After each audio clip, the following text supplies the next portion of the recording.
News first சக்தியின் பிரதான செய்திகளின் தலைப்புச் செய்திகள். வணக்கம். வீக்கெண்ட் பிரதான செய்திகளின் தலைப்புச் செய்திகள். முதன் முறையாக 2 முன்னாள் பரிசுத்த பாப்பரசர்கள் புனிதர்களாக அறிவிப்பு. பிளவுபட்ட பொதுநலவாய அமைப்பின் ஊடாக அதன் அடிப்படை நோக்கங்களை நிறைவேற்ற முடியாது என ஜனாதிபதி மஹிந்த ராஜபக்ச தெரிவிப்பு. பல்லேவிளவில் மதுபானம் அருந்தியவர்களில் 2 பலி. 2 போலீஸ் அதிகாரிகள் வைத்தியசாலையில். சூப்பர் ஃபைட்டர் ஆரம்ப சுற்றின் இறுதி சுற்று கண்டியில் நிறைவு.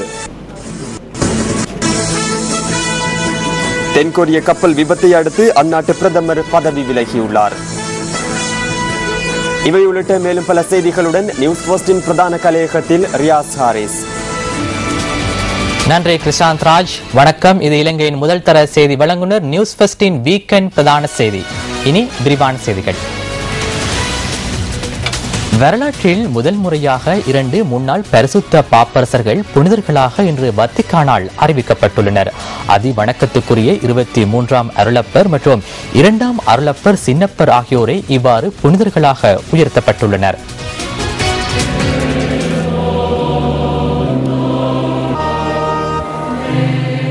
புனிதர்களாக அறிவிக்கப்பட்டமைக்காக வத்திகானின் புனித பீட்டர் சதுக்கத்தில் விசிற திருப்பலி ஆராதனைகள் பரிசுத்த பாப்பரசர் பிரான்சிஸ் தலைமையில் இடம்பெற்றது.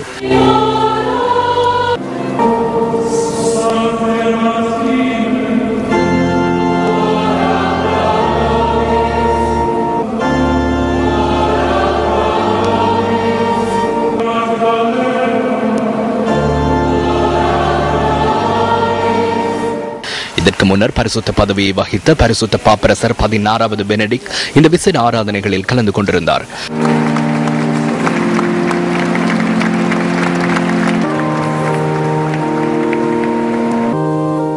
ஒரே சந்தர்ப்பத்தில் 2 பரிசுத்த பாப்பரசர்களை புனிதர்களாக உயர்த்தப்பட்ட வரலாற்றின் முதலாவது சந்தர்ப்பம் இதுவாகும்.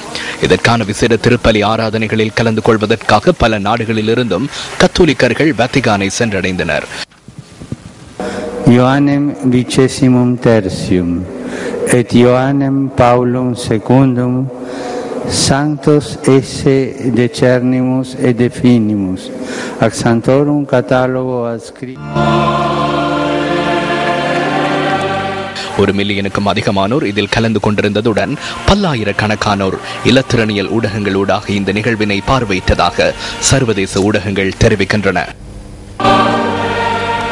புனிதர்களாக அறிவிக்கப்பட்டுள்ள 2 முன்னாள் பரிசுத்த பாப்பரசர்கள் தொடர்பிலான விசேட தொகுப்பு அடுத்து. 1881ஆம் ஆண்டு நவம்பர் மாதம் 25ஆம் தேதி இத்தாலியில் பிறந்த 23ஆம் பரிசுத்த அருளப்பரின் முதலாவது பெயர் ஆஞ்சலோ ஈசெஃப் ரான்காலி ஆகும். 1958ஆம் ஆண்டு அக்டோபர் மாதம் 28ஆம் தேதி தனது 77வது வயதில் பரிசுத்த பதவிக்கு அவர் திருநிலைப்படுத்தப்பட்டார். உலக வாழ் கிறிஸ்தவர்களின் கௌரவத்திற்கு பாத்திரமாக தமது திருநிலை பதவியை வகித்த பரிசுத்த அருளப்பர் பல நாடுகளுக்கும் விஜயம் செய்து திருமறை பரப்பு பணிக்கு பங்களிப்பு செய்தார். கீழ்ப்படிதல் மற்றும் சமாதானம் 23ஆம் பரிசுத்த அருளப்பரின் வாழ்வியல் தத்துவமாக காணப்பட்டது. 5 ஆண்டுகளாக திருநிலை பதவியை வகித்த அவர் 1963ஆம் ஆண்டு ஜூன் மாதம் 3ஆம் தேதி இறைவனடி சேர்ந்தார். பரிசுத்த 2ஆம் அருளப்பர் சின்னப்பர் 1920ஆம் ஆண்டு மே மாதம் 18ஆம் தேதி போலாந்தில் பிறந்தார். காரோல் ஜோசப் வாய்டிவா என்பது அவரின் முதற் பெயராகும். 1978ஆம் ஆண்டு அக்டோபர் மாதம் 16ஆம் தேதி திருநிலை பதவியை வகிக்கும் போது அவருக்கு வயது 78 ஆகும். கருணையான பார்வையும் நேர்மையான புன்சிரிப்புடன் உலகின் அனைத்து இனத்தவர்களினதும் கௌரவத்திற்கு பாத்திரமான பரிசுத்த 2ஆம் அருளப்பர் சின்னப்பர் உலகில் திருமறை பரப்பு பணியில் பாரிய அளவு பங்களிப்புகளை செய்தார். முழுமையாக உங்களுடையது என்பதே அவரின் வாழ்வியல் தத்துவமாக காணப்பட்டது. 27 ஆண்டு காலமாக பரிசுத்த பதவியை திருநிலைப்படுத்திய அவர் 2005ஆம் ஆண்டு ஏப்ரல் மாதம் 2ஆம் தேதி தனது 84வது வயதில் இறைவனடி சேர்ந்தார். මේ දෙපළ මෙයාකාරව ශුද්ධවරයට ඔසවනු ලබන්නේ இவர்கள் இருவரிடமும் காணப்பட்ட சிறந்த இரக்க குணாதிசயங்கள், பரிசுத்த தன்மை, மானிடர்களை ஈர்க்கும் தன்மை மற்றும் அனைத்து புனித சபைகளினதும் பிரதிநிதிகளையும் சரியான பாதையில் வழிநடத்தியமையாலேயே இவர்கள் புனிதர்களாக உயர்த்தப்பட்டுள்ளனர். கத்தோலிக்க திருச்சபையின் புனிதர்களாக திருநிலைப்படுத்தப்படும் சந்தர்ப்பத்துக்கு வருகின்றமையானது அவரின் வாழ்வியல் முன்னுதாரணங்கள், பரிசுத்த தன்மை, அதே போன்று ஏழைகளுக்கு கருணை காட்டி அவர்களின் இன்ப துன்பங்களில் ஒன்றிணைவதன் மூலமாகவே அந்நிலைக்கு உயர்த்தப்படுகின்றனர். இந்த காரணிகள் அனைத்துமே இவர்களின் வாழ்க்கையில் மிகவும் காணக்கூடியதாக அமைந்தது. සුද්ධෝත්තම පියතුමල්ලාගේ චරිතවලින් මනාව පැහැදිලිව දකින්නට ලැබුණා. பிளவுபட்ட பொதுநலவாய அமைப்பின் ஊடாக அதன் அடிப்படை நோக்கங்களை நிறைவேற்ற முடியாது என ஜனாதிபதி மஹிந்த ராஜபக்ச தெரிவிக்கின்றார். பொதுநலவாய தினத்தை முன்னிட்டு கொழும்பில் நேற்று நடைபெற்ற வைபவம் ஒன்றில் கலந்து கொண்டு உரையாற்றும் போதே ஜனாதிபதி இதனை குறிப்பிட்டார்.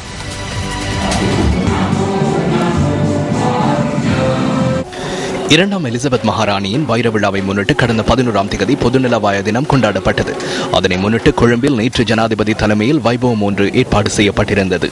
இலங்கைக்கு விஜயம் மேற்கொண்டிருந்த மாலைத்தீவின் முன்னாள் ஜனாதிபதி மெஹமூத் அப்துல் கயூமும் இதில் கலந்து கொண்டிருந்தார். The Commonwealth is a voluntary association of sovereign states. Therefore, despite its diversity, பொதுநலவாய அமைப்பு என்பது ஒரு சுயாதீன அமைப்பாகும். அங்கு சிறிய, நடுத்தர மற்றும் பலம் வாய்ந்த நாடுகள் உள்ளடங்குகின்றன. இங்கு அனைத்து உறுப்பு நாடுகளும் அவற்றின் பொருளாதார பலம் மற்றும் அபிவிருத்திக்கு வழங்கும் நிதியை கருத்தில் கொள்ளாமல் ஒரே தரத்திலான பங்காளர்கள் என்ற வகையில் செயற்படுகின்றன. இந்த சமநிலையே அதன் அடிப்படையாகும். அதனை பாதுகாக்க வேண்டும். எனினும் பிளவுபட்ட பொதுநலவாய அமைப்பின் ஊடாக இதன் கொள்கைகளை நிறைவேற்ற முடியாது. founding principles. மீரிகம பல்லேவெல பகுதியில் இடம்பெற்ற விருந்துபசார நிகழ்வொன்றில் ஒரு வகை மதுபானத்தை அருந்திய இருவர் உயிரிழந்துள்ளனர். இந்த விருந்துபசாரத்தில் கலந்து கொண்டு சுவையினமுற்ற மேலும் 2 போலீஸ் அதிகாரிகள் வத்துப்பிட்டுவெல ஆதார வைத்தியசாலையின் தீவிர சிகிச்சை பிரிவில் அனுமதிக்கப்பட்டுள்ளனர். ஓய்வு பெற்ற தபால் சேவை ஊழியரான DA நிஹாலின் மீரிகம பல்லேவெல பகுதியிலுள்ள வீட்டுக்கு வந்த 3 நண்பர்கள் நேற்றிரவு 9 மணியளவில் விருந்துபசாரத்தில் இணைந்து கொண்டிருந்தனர். வர்த்தகர் ஒருவரும் பல்லேவெல போலீஸ் காவலரின் போலீஸ் அதிகாரி இருவருமே இந்த விருந்துபசாரத்துக்கு வருகை தந்துள்ளனர். இந்த விருந்துபசாரத்தின் போது உள்நாட்டு உற்பத்தியிலான மதுபானத்தை அவர்கள் அருந்திய பின்னர் வெளிநாட்டு உற்பத்தியிலான மதுபானத்தையும் அருந்தியுள்ளதாக போலீசார் தெரிவிக்கின்றனர். விருந்துபசாரம் இடம்பெற்ற வீட்டின் உரிமையாளர் குறித்த மதுபான போத்தலை அவரது வீட்டிலிருந்து எடுத்து வந்துள்ளதாகவும் தெரிவிக்கப்படுகின்றது. இந்த விருந்துபசாரத்தின் போது சுவையினமுற்றவர்களை மீரிகம கிராமிய வைத்தியசாலைக்கு கொண்டு சென்ற சந்தர்ப்பத்தில் அதில் இருவர் உயிரிழந்துள்ளதாக எமது செய்தியாளர் தெரிவித்தார். இந்த சம்பவத்தின் போது கவலைக்கிடமான நிலையில் இருந்த 2 போலீஸ் அதிகாரிகளும் மேலதிக சிகிச்சைகளுக்காக வத்துப்பிட்டிவெல மாவட்ட வைத்தியசாலைக்கு மாற்றப்பட்டுள்ளனர். இவ்வாறு அனுமதிக்கப்பட்டவர்கள் தீவிர சிகிச்சை பிரிவில் சிகிச்சை பெற்று வருவதாக வைத்தியசாலை பேச்சாளர் ஒருவர் குறிப்பிட்டார். குறித்த வீட்டிலிருந்து வெளிநாட்டில் உற்பத்தி செய்யப்பட்ட மற்றொரு மதுபான போத்தல் ஒன்றை கண்டெடுத்துள்ளதாக போலீசார் தெரிவித்தனர். පශ්චාත් මරණ පරීක්ෂණයෙන් පසුව මේ මරණවලට හේතුව பிரேத பரிசோதனைகளின் பின்னர் உயிரிழப்பிற்கான காரணத்தை கண்டறிந்து கொள்ள முடியும். அதேபோன்று அவர்கள் அருந்திய நச்சுத்தன்மையான திரவத்தன்மை பொருள் தொடர்பான தகவல்களை சட்ட வைத்திய அதிகாரி மற்றும் ரசாயன நிபுணர்களின் கருத்துக்களுக்கு அமைவாக அறிக்கையில் சமர்ப்பிக்கப்படும். இந்த சம்பவத்தில் உயிரிழந்த நபர் வெளிநாட்டு மதுபான போத்தலை யாரிடமிருந்து பெற்றுக் கொண்டார் என்பது குறித்தும் போலீசார் விசேட கவனம் செலுத்தியுள்ளனர். வெளிநாட்டிலிருந்து வருகை தந்த ஒருவரிடமிருந்து பெற்றுக் கொண்டிருக்கும் பட்சத்தில் மேலும் பல மதுபான போத்தல்கள் இருக்கக்கூடும் என சந்தேகிக்கப்படுகின்றது. அந்த மதுபான போத்தல்கள் பல்வேறு பகுதிகளுக்கும் விநியோகிக்கப்பட்டுள்ளதா என்பது குறித்தும் விசாரணைகள் இடம்பெற்று வருகின்றன. තිබෙනවා නම් ඒ මත්පැන් මේ ආකාරයට විෂ තියෙන්නට පුළුවන්. இந்த சம்பவத்தில் 54 வயதான DA நிஹால் என்ற ஒரு பிள்ளையின் தந்தையே உயிரிழந்துள்ளார். அத்துடன் 49 வயதான SA சந்திரஸ்ரீ என்ற வர்த்தகரும் இந்த சம்பவத்தில் உயிரிழந்துள்ளார். இவர் 2 பிள்ளைகளின் தந்தை என்பது குறிப்பிடத்தக்கது. கசினோ தொடர்பில் தெரிவிக்கப்பட்ட சில கருத்துக்கள் அடுத்து.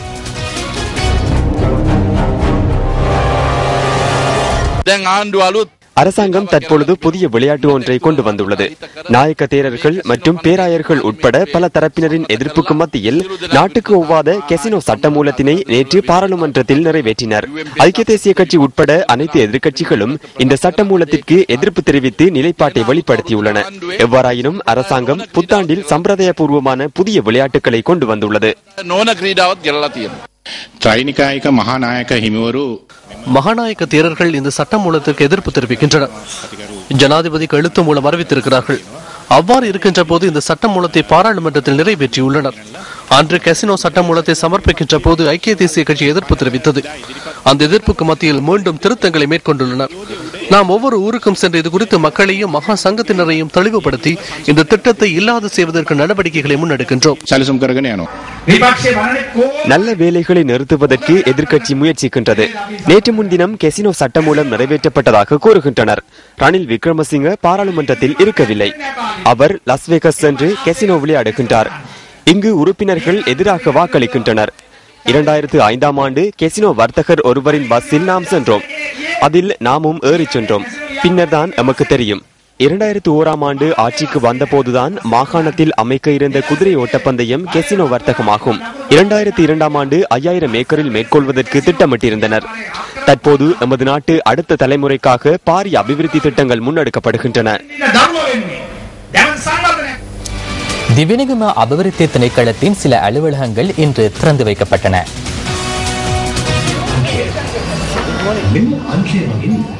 பொருளாதார அபிவிருத்தி அமைச்சின் கீழ் இயங்கும் திவினகம அபிவிருத்தி திணைக்களத்தின் பிரதான அலுவலகம் அமைச்சர் பசில் ராஜபக்ச தலைமையில் இன்று திறந்து வைக்கப்பட்டது. கொழும்பு காசல் வீதியில் இந்த பிரதான அலுவலகம் அமைக்கப்பட்டுள்ளது.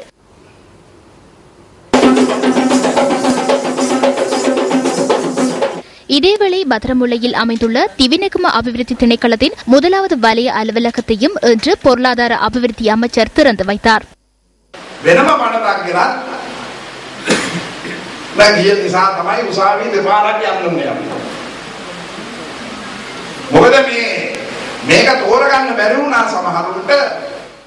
இந்த தின வருகையில் எனது பிறந்த நாளும் காணப்படுகிறது.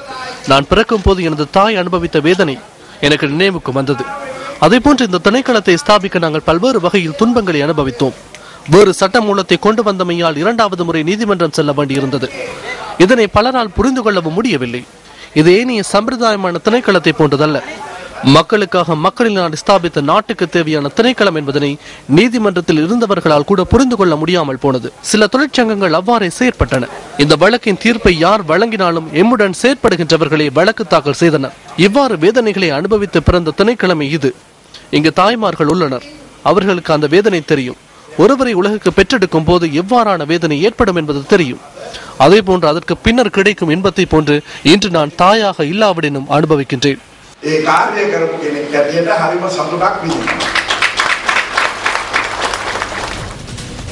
பிபில வெல்லச பிரதேசத்தில் நேற்று நடைபெற்ற வைபவம் ஒன்றில் அமைச்சர் விஜயமுனி சொய்சா இவ்வாறு கருத்து வெளியிட்டார். අපට මතකයි 2001 අපි ආණ්ඩුව වැටලා 6 මාසයක් මට ඉන්න බැරි වුණා. ලංකාවේ ඔක්කොම දිස්ත්‍රික්ක පරදිනකොට මොණරාගල දිස්ත්‍රික්කේ දිනුවා. 2001ஆம் ஆண்டு அரசாங்கம் கவிழ்ந்து 6 மாதங்களுக்கு என்னால் இருக்க முடியாமல் போனது. இலங்கையில் அனைத்து மாவட்டங்களும் தோல்வியடையும் போது முனராகலை மாவட்டத்தை வெற்றி பெறச் செய்ய முடிந்தது. விருப்பு வாக்குகளை எண்ணும் போது எனது கையில் உண்மையான துப்பாக்கி அல்ல, விளையாட்டு துப்பாக்கி ஒன்றே இருந்தது. அதனை காட்டி அச்சுறுத்தி எண்ணியதன் பின்னரே 1000 வாக்குகளால் வெற்றி பெற்றேன். எமக்கு அரசாங்கம் ஒன்று உள்ளது. ராஜபக்ச என்ற ஒருவர் உள்ளார். எமக்கு தற்போது அதிக சக்தி உள்ளது. ஆகவே ஆமைகளை சேர்ப்பது போன்று ஒவ்வொருவரை சேர்த்துக் கொள்ள வேண்டிய அவசியமில்லை. இந்த பயணத்தை எம்மால் தொடர முடியாவிடின் நாம் இதனை நிறுத்திவிட்டு வீடு செல்வோம். முதலமைச்சராக நான் போட்டியிட்ட போது அரசாங்கம் என்னை முதலமைச்சர் வேட்பாளர் என கூறவில்லை.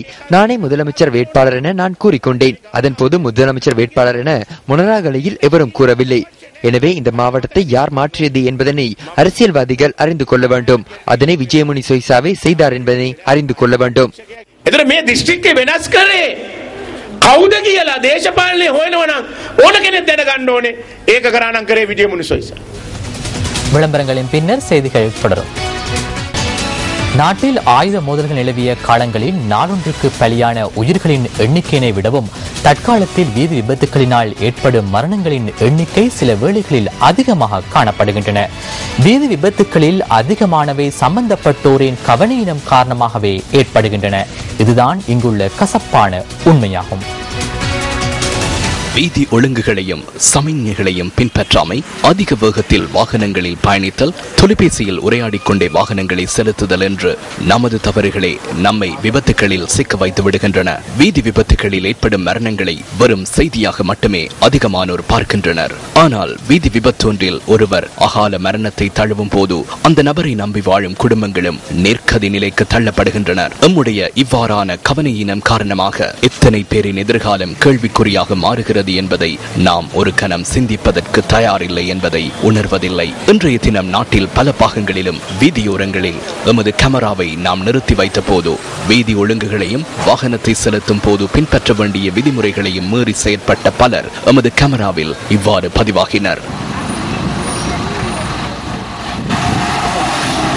தலைக்கவசமின்றி மோட்டார் சைக்கிள்களை செலுத்தி சென்றவர்கள், வீதியின் மஞ்சள் கடவை பகுதியில் வாகனங்களை முந்தி சென்ற வாகனங்கள், முறையான சமிக்ஞையின்றி வீதிகளில் திரும்பிய வாகனங்கள் என்று ஏராளமான தவறுகளுடன் பயணித்த பலரை நமக்கு காண கிடைத்தது. இவை போன்ற தவறுகள் நிகழும் போதுதான் விபத்துகளும் ஏற்படுகின்றன. மோட்டார் சைக்கிளில் பயணிக்கும் பலர் போலீசாருக்கு பயந்தே தலைக்கவசங்கள் அணிவதை காண முடிகிறது.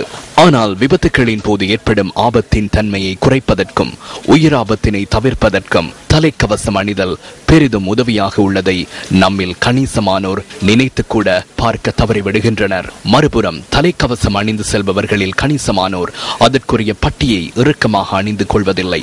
தலைக்கவசம் அணியாமல் செல்வதற்கும் தலைக்கவசம் அணிந்து கொண்டு அதன் பட்டியினை பூட்டாமல் செல்வதற்குமான விளைவுகள் பல சந்தர்ப்பங்களில் ஒன்றுதான் என்கின்றனர் போலீசார்.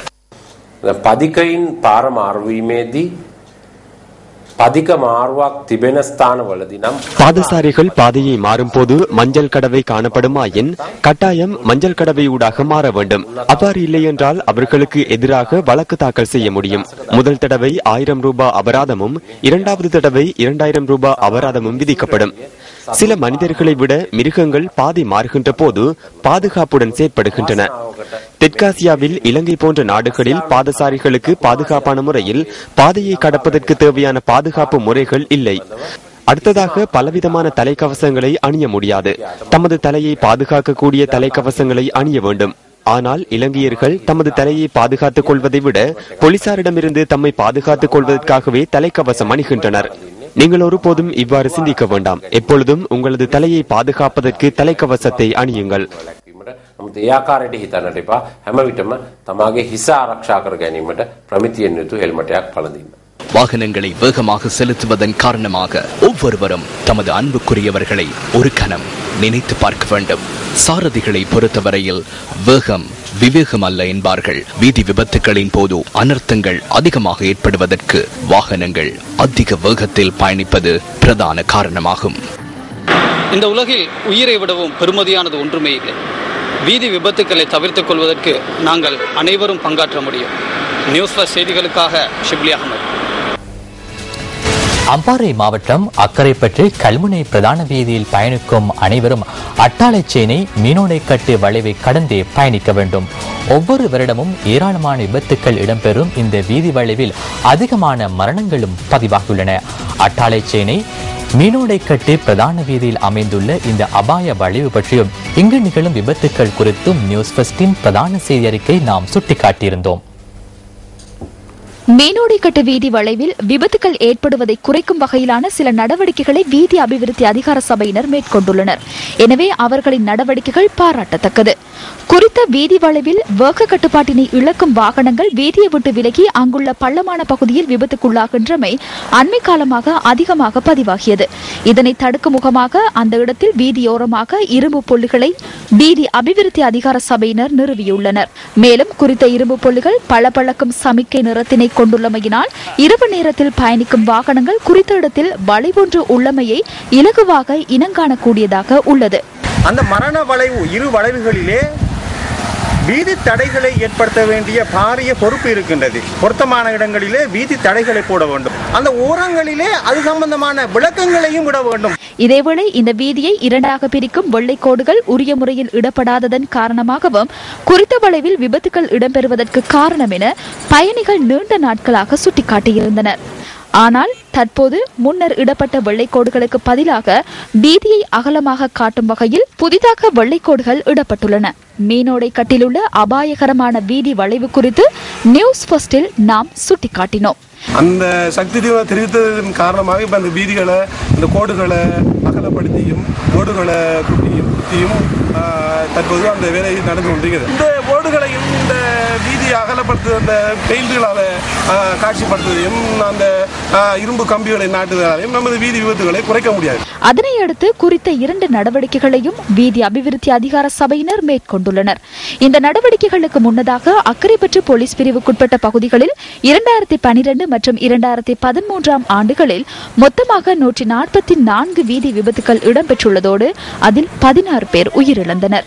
இதில் அதிகமானவை இந்த வளைவில் இடம்பெற்ற விபத்துகள் என்பது குறிப்பிடத்தக்கது.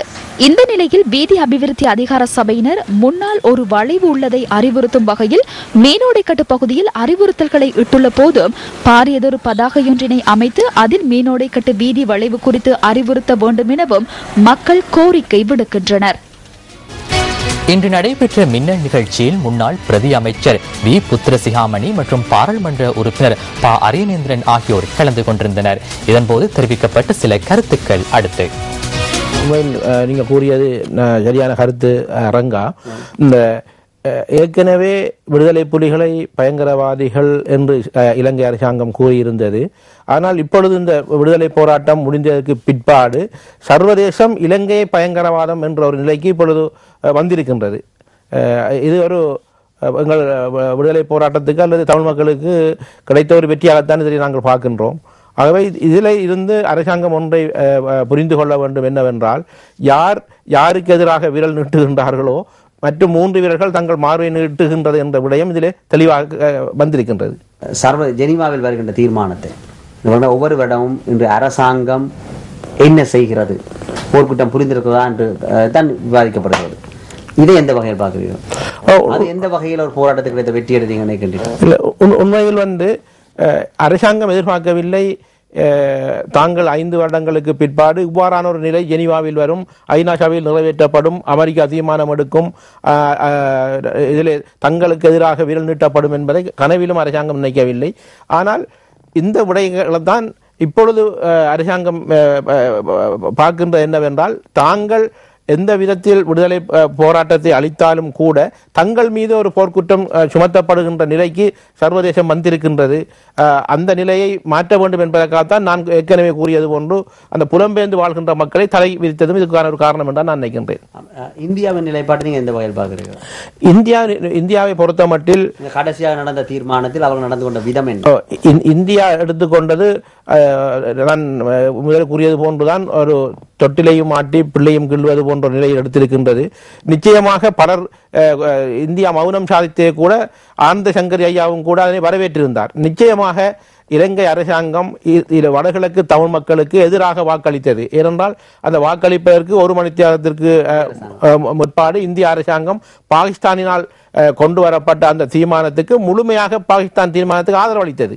அதற்கு பிற்பாடுதான் இலங்கை அரசாங்கம் மௌனம் சாதித்தது. ஆகவே இலங்கை அரசாங்கம் இந்திய அரசாங்கம் மௌனம் சாதித்தது. இந்திய அரசாங்கம் உண்மையிலே வடகிழக்கு மக்களுக்கு செய்தது பாரிய துரோகம். இதை நான் வெளிப்படையாக நான் கூறுகின்றேன். ஆகவே இந்தியா என்பது வடகிழக்கு மக்களுக்கு இந்த விடயத்தில் துரோகம் செய்திருக்கின்றது.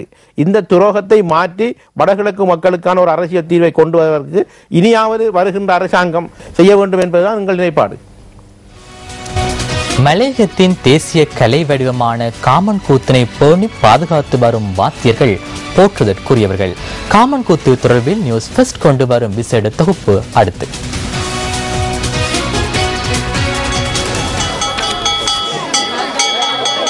முன்னொரு காலத்தில் தக்கனின் யாகத்தை கண்டு சினம் கொண்ட சிவபெருமான் இமயமலையில் ஊனுறக்கமின்றி கடுந்தவம் புரிந்த போது அண்ட சனாசனங்களும் ஸ்தம்பித்திருந்ததோடு உயிர்களும் பூப்பெய்வதை மறந்தன. ஈஸ்வரனை சாந்த நிலைக்கு கொண்டு வரும் நோக்கில் இரு மூர்த்திகளும் மன்மதனின் உதவியை நாடினர்.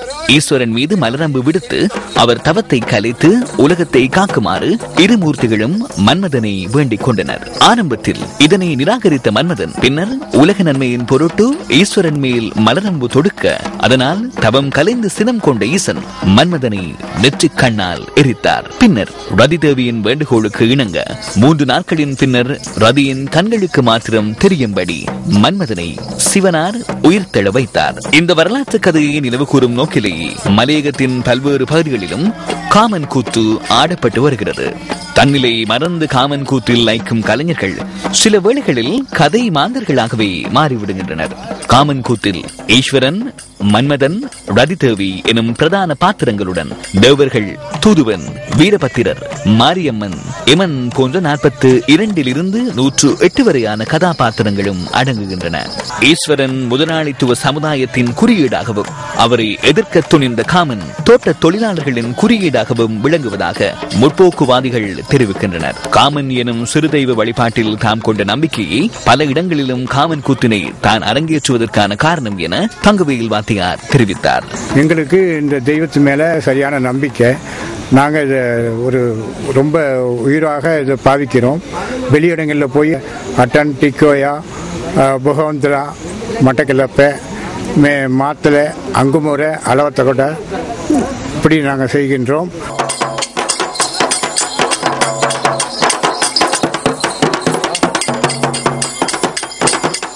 மலேக மக்களின் வாழ்வியலுடன் பின்னி பிணைந்த காமன் கூத்து ஒரு திறந்தவெளி பாடசாலை என கலையில் லைத்த ஒரு ரசிகர் தெரிவித்தார். உண்மையிலே இது ஒரு திறந்தவெளி பாடசாலையை போல பார்ப்பவர்கள், நடிப்பவர்கள், பங்கு பெற்றுபவர்கள் அனைவரும் சேர்ந்து காலம் காலமாக தொடர்ச்சியாக தாங்கள் பயின்றும் பார்த்தும் பழகியும் வருகின்ற ஒரு கலையாக இருக்கின்றது. காதலை, அன்பை மையமாக கொண்டு நிகழ்த்தப்படுகின்ற இந்த காமன் கூத்தானது இளைஞர் யுவதிகளிடையே மனிதன் அன்புக்கும் காதலுக்கும் கட்டுப்பட்டவன் என்ற வகையில் அந்த அன்பையும் காதலையும் முன்னெடுத்து செல்வதற்கு வழிநடத்துகின்ற ஒரு சமூக பாடசாலையாக, சமூக பயிலரங்காக, சமூக களமாக இந்த காமன் கூத்து காணப்படுகின்றது. தோட்டப்புற பாட்டாளி மக்களின் வாழ்வியலில் இரண்டர கலந்துள்ள காமன் கூத்தில் பொதிந்துள்ள வாழ்வியல் கருத்துக்களோ ஏராளம். வறுமை கோட்டின் கீழ் வாழ்ந்த போதும் வாழையடி வாழையாக எதிர்கால சந்ததிக்காய் காமன் கூத்தை கட்டி காத்து வரும் வாத்தியார்கள் போற்றுதற்குரியவர்கள். சம்சார சாகரத்தில் எத்தனையோ பிரச்சனைகள் இருந்தாலும் எதிர்நீச்சல் போட்டு காமன் கூத்தில் வருடாந்தம் பாத்திரமேற்கும் கலைஞர்களும் பாராட்டத்தக்கவர்கள். மலையகத்தின் தேசிய கலைவடிவான காமன் கூத்தையும் அதற்காக தம் உடல், பொருள், ஆவியை ஆகுதியாக்கி வரும் கலைஞர்களையும் பாதுகாக்க வேண்டிய வரலாற்று கடமையை நாமும் சிரமேற்கொள்வோம். ஆம், இனியொரு விதி செய்வோம். இந்திய மக்களவைத் தேர்தலின் 6வது கட்டத்தின் போது மும்பாயில் மக்கள் வாக்களித்த பின்னர் வாக்களிப்பு நிலையத்தில் இயந்திரங்கள் ஏற்பட்ட கோளாறு காரணமாக 4 தொகுதிகளில் மீண்டும் தேர்தல் நடாத்த இந்திய தேர்தல்கள் ஆணையகம் தீர்மானித்துள்ளது. பாராளுமன்றத்திற்கு புதிய உறுப்பினர்களை தெரிவு செய்வதற்காக 9 கட்டங்களாக இடம்பெற்ற வாக்கெடுப்பில் 50% பூர்த்தியாகியுள்ளமை குறிப்பிடத்தக்கது. 6 கட்டங்களாக நடைபெற்ற தேர்தலில் 117 தொகுதிகளில் 11 மாநிலத்தில் இதுவரை வாக்குப்பதிவுகள் நிறைவு பெற்றுள்ளதாக இந்திய தகவல்கள் தெரிவிக்கின்றன. மும்பையில் கடந்த வியாழக்கிழமை இடம்பெற்ற வாக்குப்பதிவின் போது வாக்குப்பதிவு இயந்திரத்தில் ஏற்பட்ட கோளாறு காரணமாக பதிவுகள் மேற்கொள்ளப்படவில்லை என தெரிவிக்கப்படுகின்றது. இதன் காரணமாக 4 தொகுதிகளில் மீண்டும் மறு வாக்களிப்பு நடத்த இந்திய தேர்தல்கள் ஆணையகம் தீர்மானித்திருந்தது. இதன் முதற்கட்டமாக மும்பையின் கண்டிவலி, சண்டிவலி ஆகிய பகுதிகளின் 4 வாக்களிப்பு நிலையங்களில் இன்று மீள் வாக்குப்பதிவுகள் இடம்பெற்றன. முன்பு இடம்பெற்ற தேர்தல் வாக்குப்பதிவுகளிலும் இவ்வாறான சில சம்பவங்கள் பதிவாகியிருந்ததாக இந்திய தேர்தல்கள் ஆணையகம் தெரிவித்துள்ளது. தென்கொரிய பிரதமர் ஷாங் ஷாங் வாங் தனது பதவியை ராஜினாமா செய்துள்ளார். கடந்த வாரம் இடம்பெற்ற கப்பல் விபத்து தொடர்பாக அரசாங்கத்துக்கு எதிராக முன்வைக்கப்படும் குற்றச்சாட்டுகளை தான் பொறுப்பேற்பதாக தெரிவித்து அவர் தனது பதவியை ராஜினாமா செய்துள்ளார். தென்கொரியாவின் டன்வொன் உயர்நிலை பாடசாலையின் மாணவர்கள் மற்றும் ஆசிரியர்கள் உள்ளிட்ட 479 பேருடன் செவோல் என்ற தென்கொரிய கப்பல் கடந்த 16ஆம் திகதி விபத்துக்குள்ளாகியிருந்தது. அந்த கப்பலில் பயணித்த பயணிகளில் இதுவரை 187 பேர் உயிரிழந்துள்ளதாக அறிவிக்கப்படுகின்றது. இந்த விபத்து தொடர்பாக அரசாங்கம் முன்னெடுத்த நடவடிக்கைகள் போதுமானதாக இல்லை என பல குற்றச்சாட்டுகள் முன்வைக்கப்பட்டு வருகின்றன. இந்த விபத்து இடம்பெற்று சில மணித்தியாலங்களில் ஜியாங்கி பிராந்தியத்தின் கல்வி அலுவலகம் கப்பலில் பயணித்த அனைத்து மாணவர்களும் காப்பாற்றப்பட்டதாக குறுந்தகவல் ஒன்றின் மூலம் அறிவித்திருந்தது. இதனை அடுத்து விபத்து ஏற்பட்டவுடன் மாணவர்களுக்கு அவர்கள் இருக்கும் இடத்திலிருந்து வெளியேற வேண்டாம் என அறிவுறுத்தல் விடுக்கப்பட்ட போதும் அதன் பின்னர் என்ன செய்ய வேண்டும் என்பது குறித்த அறிவுறுத்தல்கள் வழங்கப்படவில்லை என குற்றம் சுமத்தப்படுகின்றது. விபத்தில் உயிரிழந்தவர்களின் குடும்பங்களை அந்நாட்டின் பிரதமர் சந்திப்பதற்கு சென்ற வேளை தண்ணீர் போத்தல்கள் மூலம் தாக்குதல் நடத்தப்பட்டிருந்தமை குறிப்பிடத்தக்கது. தற்போது காணப்படும் நிலையை கருத்தில் கொண்டு தனது பதவியை ராஜினாமா செய்வதற்கு தென்கொரிய பிரதமர் தீர்மானித்துள்ளதுடன் இதுவே மன்னிப்பை கோருவதற்கான சிறந்த வழி என அவர் தெரிவித்துள்ளார். அமைச்சரவையின் பிரதானி என்ற வகையில் பொறுப்புகளை ஏற்று விலகிக் கொள்வதே என்னால் செய்ய முடிந்த சிறந்த விடயமாகும். மன்னிப்பு கோருவதற்கான வழியாகவே இதனை நான் காண்கின்றேன். இந்த கவலைக்குரிய சம்பவத்தை முன்கூட்டியே தவிர்த்துக் கொள்ள முடியாமல் போனதையிட்டு அரசாங்கம் சார்பில் கவலை அடைகின்றேன். பிரதமரின் ராஜினாமாவை அந்நாட்டு ஜனாதிபதி பாக்வான் ஹி ஏற்றுக்கொண்டுள்ளதாக சர்வதேச ஊடகங்கள் செய்தி வெளியிட்டுள்ளன. இனி விளையாட்டுச் செய்தி. சூப்பர் ஃபைட்டர் நிகழ்ச்சியின் முதலாவது சுற்றின் இறுதிக்கட்ட போட்டிகள் இரண்டாவது நாளாகவும் இன்று கண்டி கின்ஸ்வுட் கல்லூரியில் நடைபெற்றன. சூப்பர் ஃபைட்டர்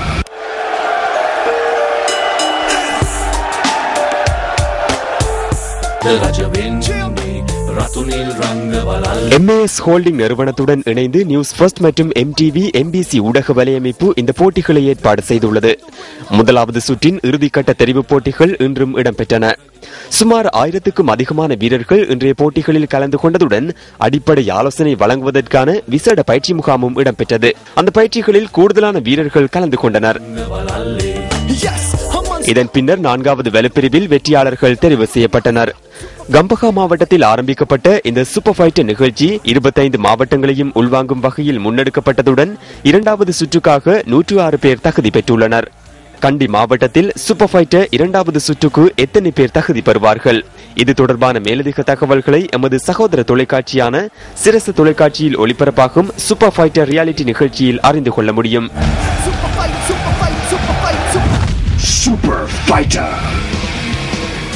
நியூஸ் ஃபர்ஸ்டின் அடுத்த பிரதான செய்தி 10:45க்கு எதிர்பாருங்கள். வணக்கம். Hotline 0114-896-896 www.newsfirst.lk. Feedback at newsfirst.lk.